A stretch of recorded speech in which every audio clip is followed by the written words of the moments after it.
WLS. 5:34. Actually, not 4:34. That's tomorrow. It'll be 5:34 with the time change. Spring back, fall forward. I want to write that down so you don't forget. And a lot of people need those little reminders, those little sayings, the little crutches. Welcome to the pre-show. Little treat for people today. We go over what we're may do during the 5 to 7 show. And you may hear some little scurrying around in the background. I don't even know what scurrying sounds like, but you may hear that in the background. That's the staff doing things. I don't even know what they do. They move around. They're shuffling papers. I see them on the phones. I don't know who they're calling. It's 4:30 in the morning. Who are they calling? And a lot of walking back and forth. They look like extras on a TV show. I don't even know who those people are. One of the things we're talking about for the main show, Wake with Jake, from 5 till 7, I was thinking of playing a game. It's called On the Ballot or NBA Player, or On the Ballot WNBA Player, to see how well you know your people on the ballot. You know, there is this thing called an election on Tuesday. We also may get into the... you heard the story about the bombs, potential bombs, and I don't know what to believe or not to believe because there's so much different reporting on it. That there were explosive devices, there weren't explosive devices. Some reports say it was, you know, the cell phone with the wire thing again. Like, remember those two guys that flew from Chicago, ended up in Amsterdam. They let them go because there wasn't really explosives on it, but they had like cell phone stuff in there.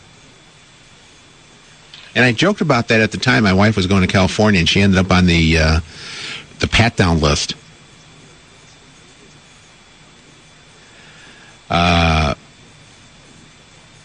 That was not a good thing.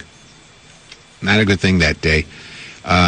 Speaking of pat-downs, they're changing the rules. Now, when they give you the pat-down, you'll have in some places you'll have a choice. You can either have that big new full body scan thing, or you can have the pat-down. Now, the pat-down, the way they used to do it, I think that's going into effect this weekend, the new one. The way they used to do it, they would just use the back of their hand to kind of touch your body. Now they're going to use the front, and they will actually go up, like with a woman, they're going to actually go up into her bra area to see if she has anything underneath the bra.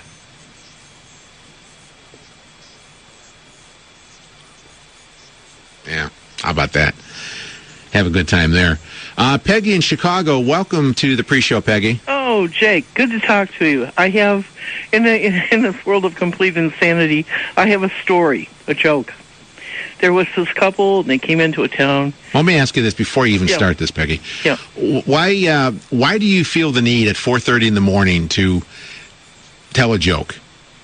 What is going on in your world that you feel that need? Because there's got to be some humor somewhere. It's so grim, it's insane.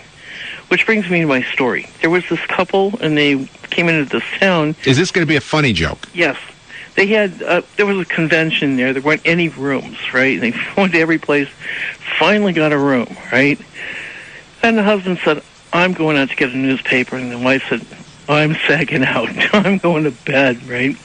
So she gets in bed, and 5 minutes later, there's this incredible vibration a train goes through, knocks her out of bed. And she said, I'm not putting up with this all night. No. So she calls downstairs for the manager, and she says, look, I got a problem. There's a train that goes through here, and the vibration is so strong, it throws me out of bed. The manager said, this I got to see, right? So he goes up to the room, right? And she says, just like I said. And at that point, her husband walks in, and he says, what's going on? And the guy said, believe it or not, man, I'm waiting for a train. Okay, all right. Have a nice morning. Bye-bye. See, you felt that need, didn't you, Peggy? Yep, there she goes. Should even wait for the thank you. All right, do we include that joke in the 5 o'clock show? I'm looking at the staff.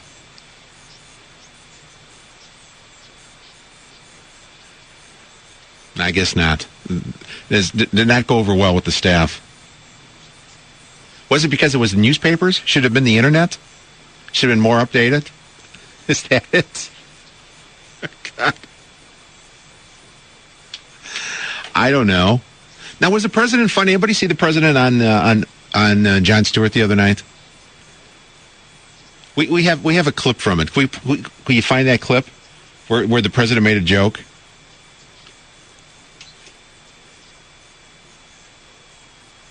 We'll find it. See, because my son told me about it. I didn't see the original show when it aired. I went back and looked afterwards. Because my son, who voted for the president, I'm sorry, not the president, the first dude, he said, he voted for him, and now it's like he's very disillusioned. He doesn't know what happened. And he said, you know what, I was watching him on the show, and he said he was trying to be funny, but he wasn't funny. In fairness, Larry Summers did a heck of a job trying to figure out how to... You don't want to use that phrase, dude. That was it. That was the joke. He did a heck of a job. Now, you know what that joke, what he was trying to reference? He wanted to do it when Bush said to the FEMA guy, "You're doing a heck of a job, Brownie." But they don't call it Larry Brownie. I don't know what they call him. It just... And Jon Stewart called him dude, and some people were upset from both sides, left and right. In the White House yesterday, Robert Gibbs said, "Well, you know what? We don't care. That's fine. Call him dude. He likes that." So from now on, it's not President Obama. It's first dude. It's Dude Obama.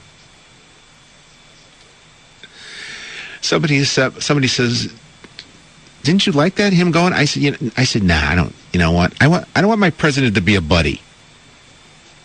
I want him to be presidential. All these people that run, the men and women that run, when they're running for president, they have to, they do all that little shtickle stuff, like flipping pancakes. I don't want to see that. Do you want to see John? Did you want to see John Kerry flipping pancakes? Do you think he really flips pancakes at home? He's got a pancake flipper on the payroll who does nothing but flip pancakes. He doesn't do that at home. So when these guys are running, when I say guys, I mean men and women, you know that they're doing stuff they really don't want to do. It's like when Clinton ran, he played the saxophone on, what was it, Arsenio Hall. But once he became president, you didn't see him do that. Because he's the president. He doesn't have to do that anymore. He doesn't need to get out of the clown car. But this president, apparently, he's still on his selling tour. He's still making the rounds.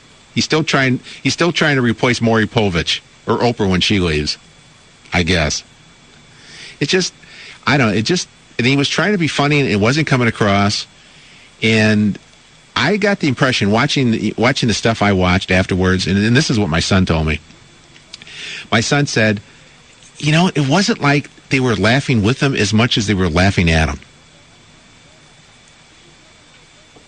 Like I said, I don't need a first buddy. I want to live under the delusion that the person that's the president kind of knows what he's doing. It isn't one of my buddies. I got to tell you, when I heard about Blagojevich, when it came out that when he was governor, he would hide in the bathroom, and then I saw him on The Apprentice where he didn't know how to even do email on the computer. I thought to myself, how did we elect this guy governor? Not once, but twice. He couldn't turn the computer on. How could you not turn the computer? My wife knows how to turn the computer on. And people come in looking for him. Where's the governor? Well, he's in the washroom. Still in the washroom? Yep. Do you have a problem? No, he just doesn't want to see people, so he hides in there. It's just, I don't want to see that. I don't want to know that. David and Gary. Good morning, David. Good morning, Jay. There's a saying up there in Wisconsin. When you say dude to a fella, you know what you're telling him. In Wisconsin? In Wisconsin. When you say dude to somebody in Wisconsin, what are you telling him? You're telling me to help his butt. What? What did he say? Maybe you shouldn't repeat that. I don't even know what you said. Hair on an elephant's butt. Oh, yes. I've heard that many times in Wisconsin. So I'm more than happy to call the president. Okay, they're going to be looking for you today, David. Any suggestions for the regular show? No, there goes David. There goes. See, this is the type of stuff you don't hear during the regular show. This comes up during. This is why sometimes the pre-show is more entertaining than the regular show, because you don't hear that. We keep all that out. And then we take the best of what we do in the pre-show, and we're going to put that together as a Christmas CD. Yeah. We call it the lost tapes, although they've never been lost. We have a story about now I finally figured out what I wrote here. There's a story about a nudist guy, man in a wheelchair living in a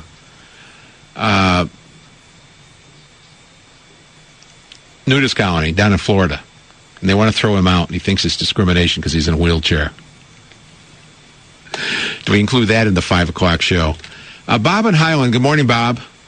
Jake, I didn't call to tell you this, but you reminded me talking about the guy in Florida. In the news, there was a hijacking of a truck down there.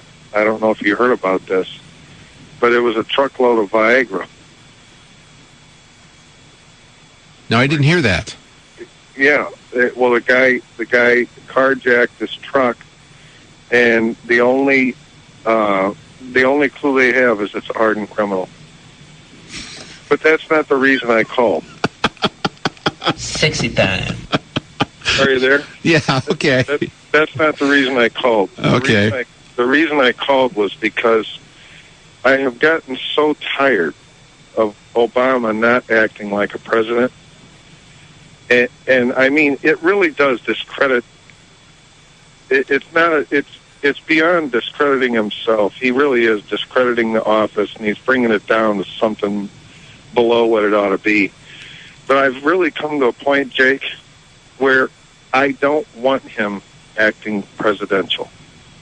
I don't want him looking like, resembling in any way, shape, or form. The more he makes himself out to be the clown that he is, the happier I am at this point, because he is so pathetic.